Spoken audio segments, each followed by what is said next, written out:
Baakiyalakshmi சரிகள் next பிரேமோ என்ன மாதிரியான twist இருக்க போகுதுன்னு பார்க்கலாம். கோபி அமைச்சர் திறந்தது தெரியாம அம்மா விடுங்கம்மா, எல்லாம் இஷ்டப்படி கடவுள் என்ன வழி விடுறாங்களோ அந்த மாதிரி தான் நடக்கும், அவங்க நினைக்கிறதெல்லாம் நடக்காது வாய்ப்பே கிடையாதுன்னு சொல்றாங்க. உடனே தாத்தா இப்ப நீ என்ன பேசிட்டு இருக்க, லூசு மாதிரி பேசிட்டு இருக்க, இப்போ உனக்கு என்ன தாண்டா பிரச்சனைன்னு சொல்றாங்க. இல்ல அங்க அமைச்சர் வரல, இல்ல அதை நினைச்சுதான் ஃபீல் பண்ணிட்டு இருக்க. அமைச்சர் வரல உனக்கு யார் சொன்னது, யார் சொல்லணும், அவங்க வரல தானேன்றாங்க.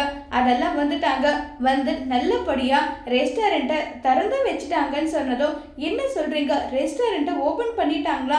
ஆமா பின்ன ஏன் இவ்வளோ ஷாக் ஆகுற, அப்படி நடக்க கூடாதுன்னு நினைச்சியான்னு சொல்லி கேட்குறாங்க.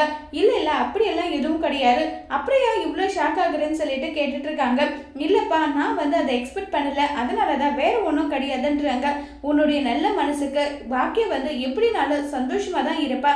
அதே மாதிரி உனக்கெல்லாம் நீ என்ன பண்ணாலும் இப்ப ஆபீஸை இழுத்து மூடனே அந்த மாதிரி நிலைமை தாண்டா உனக்குன்றாங்க.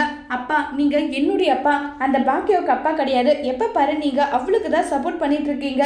இப்ப இல்லடா, எப்பவுமே நான் பாக்கியாவுக்கு மட்டும் தான் சப்போர்ட் பண்ணுவேன்னு சொல்லிட்டு தாத்தா ரொம்பவே சூப்பரா டங் லைஃப் கொடுக்குறாங்க. இதை நினைச்சு கோபி பயங்கர கோபப்படுறாங்க. அதோட இந்த பிரேமாவை முடிச்சிருக்காங்க.